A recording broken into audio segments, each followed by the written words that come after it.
दो भोजनों के बीच कम से कम 5 से 6 घंटे का अंतर होना चाहिए। जीने का आदर्श तरीका तो ये होगा कि जीवन में नींद ही ना हो, पर अभी यह संभव नहीं है क्योंकि शरीर में अब भी कुछ जड़ता यानी इनर्शिया है। तो नींद कम से कम हो, बाकी समय शरीर आराम से रहे। गुनगुने पानी में थोड़ा सा शहद मिलाकर पिएं। ऐसा रोज करें और आप पाएंगे धीरे धीरे खून में आरबीसी बढ़ जाएंगे।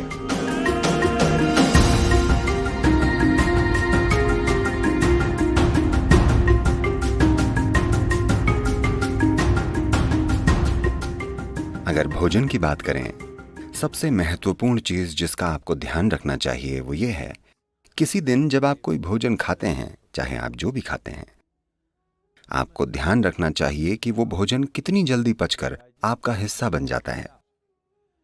कोई भी भोजन अगर 3 घंटे से ज्यादा पेट में रहता है, यानी आपने खराब खाना खाया है। वो भोजन या तो आप छोड़ दें या कम से कम खाएं। अगर भोजन 3 घंटे में पेट से आंतों तक पहुंच जाता है, यानी आप कुछ ऐसा खा रहे हैं जिसे आपका सिस्टम अच्छे से पचा पाता है। शायद वो सबसे अच्छा भोजन न हो, पर सिस्टम उसे पचा पा रहा है। और दो भोजनों के बीच अगर आप 5 से 6 घंटों की दूरी बनाए रखते हैं और बीच में अगर कुछ भी ना खाया जाए, तो आप पाएंगे कि कोशिकाओं या सेल्स के स्तर पर सिस्टम में सफाई होगी। सेलुलर स्तर की यह सफाई स्वस्थ जीवन के लिए सबसे जरूरी और सबसे ज्यादा महत्वपूर्ण है। तो दो भोजनों के बीच कम से कम 5-6 घंटों का अंतर होना चाहिए। अगर आपकी उम्र 30 से ज्यादा है तो दिन में 2 बार अच्छे से भोजन करना काफी होगा। एक सुबह का भोजन और एक शाम का।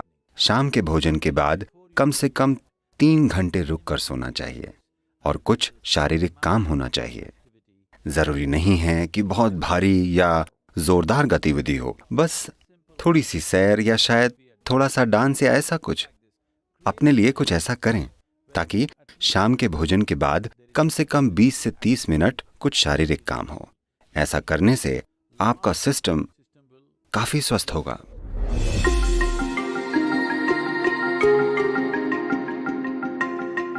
एनीमिया होना यानी खून ने अपना लोहा खो दिया है, यानी आपने अपनी ताकत खो दी है। ठीक है, शरीर की ताकत चली गई, आप थका हुआ महसूस करेंगे, बेवजह थकावट होगी। क्योंकि जब लोहा कम हो जाता है तब खून का ऑक्सीजन शरीर में अच्छे से नहीं पहुंचता, यानी आपका शरीर, आपका हृदय, आपका दिमाग सब कुछ ज्यादा काम नहीं कर पाएंगे क्योंकि आपके पास ऑक्सीजन कम है। तो खून में ऑक्सीजन की मात्रा को बढ़ाना एक जरूरी चीज है, क्योंकि शरीर की सेहत, उसका खुद को आसानी से जीवंत करना, इसके लिए खून में ज्यादा ऑक्सीजन होनी चाहिए और ये क्षमता कम हो जाएगी। खासकर महिलाओं को ध्यान रखना चाहिए। उनके शरीर की प्रक्रिया के कारण उनमें हीमोग्लोबिन की कमी हो सकती है, जिससे खून में ज्यादा ऑक्सीजन नहीं समा पाएगा और बेवजह वो थक जाएंगी। अगर आरबीसी कम है तो बुद्धि पर भी असर होगा, क्योंकि दिमाग में ऑक्सीजन कम होगा तो इसका असर शरीर और दिमाग दोनों पर होगा। तो इससे बचने का एक सरल तरीका है, रोजाना हल्के गर्म पानी में थोड़ा शहद मिलाकर पीना। रोजाना ऐसा करें। इससे धीरे धीरे आरबीसी की मात्रा बढ़ जाएगी। खून में ज्यादा ऑक्सीजन होगा तो अचानक ज्यादा ऊर्जा महसूस होगी, अचानक सब सक्रिय हो जाएगा, शरीर का कायाकल्प होगा, मृत कोशिकाओं की जगह नई कोशिकाएं पैदा होंगी। जो जड़ता आप अपने शरीर में और अपने मन में महसूस करते हैं वो बहुत कम होने लगेगी।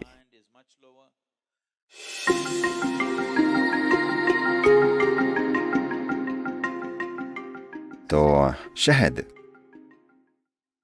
हमारे सिस्टम पर अलग अलग असर डालता है। कच्चे शहद का एक तरह का असर होता है, ठंडे पानी में पीने से उसका असर अलग होता है, हल्के गर्म पानी में पीने से अलग ही असर होता है। हम यहां इसे हल्के गर्म पानी में पीकर सिस्टम को खोलना चाहते हैं। If you put it into boiling water, some part of honey will turn poisonous.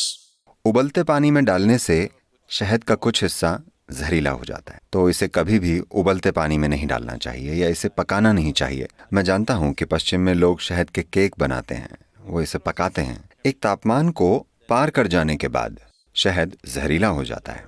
तो आपको इसे ऐसे तापमान में रखना चाहिए कि ये पीने लायक हो। इसे गुनगुने पानी में डालें, उबलती हुई गर्म चीजों में इसे न डालें।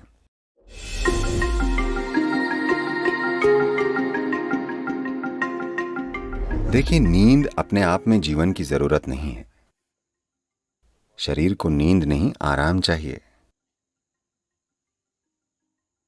नींद आराम का बस एक रूप है। कई लोग ऐसा सोचने लगे हैं, तमिलनाडु में अगर कोई कहे ரெஸ்ட் பண்ணிக்கறாங்க, यानी वे सो रहे हैं। जरूरी नहीं है, बैठकर भी आराम हो सकता है ना? हाँ, खड़े होकर भी आराम हो सकता है। दौड़ते दौड़ते खड़े हो जाने पर भी आराम मिलता है। आप खड़े थे, अगर आप बैठ जाएं तब भी आराम मिलता है। आराम करने के कई तरीके हैं।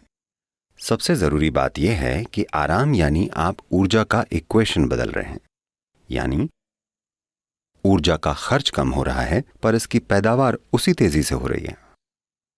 तो कुछ समय बाद ताजगी महसूस होती है क्योंकि ऊर्जा कम खर्च हो रही है। मूल रूप से आप ऊर्जा को मैनेज कर रहे हैं। काम करते समय ऊर्जा ज्यादा खर्च होती है, पैदावार जितनी भी हो, पर वो काफी नहीं होती। कुछ समय में आप थक जाएंगे क्योंकि भारी खपत हुई है। खर्चा कम करके पैदावार बढ़ाई जाए तो कुछ समय में ज्यादा ऊर्जा महसूस होती है। सबसे बेहतरीन तरीका तो यह होगा कि जीवन में नींद ही ना हो, पर अभी यह संभव नहीं है क्योंकि शरीर में कुछ जड़ता है। तो कम से कम नींद ठीक है, बाकी समय शरीर को आराम है। अगर शरीर आराम से रहे तो नींद तब तक नहीं आती जब तक शरीर एक तरह से थक न जाए। तो शरीर कभी भी नींद नहीं मांगता, पर आराम जरूर मांगता है। अगर आपको यहां आराम से बैठना नहीं आता तो ये ऐसे आराम करेगा, इस प्रकार। अगर आप बिल्कुल आराम से बैठ पाएं तो ये बिना सोए घंटों बैठेगा, वरना शरीर को सिर्फ नींद में ही आराम मिलेगा। अभी यहां बैठे बैठे आप एक सरल काम कर सकते हैं कि आप यहां आकर बैठ जाएं।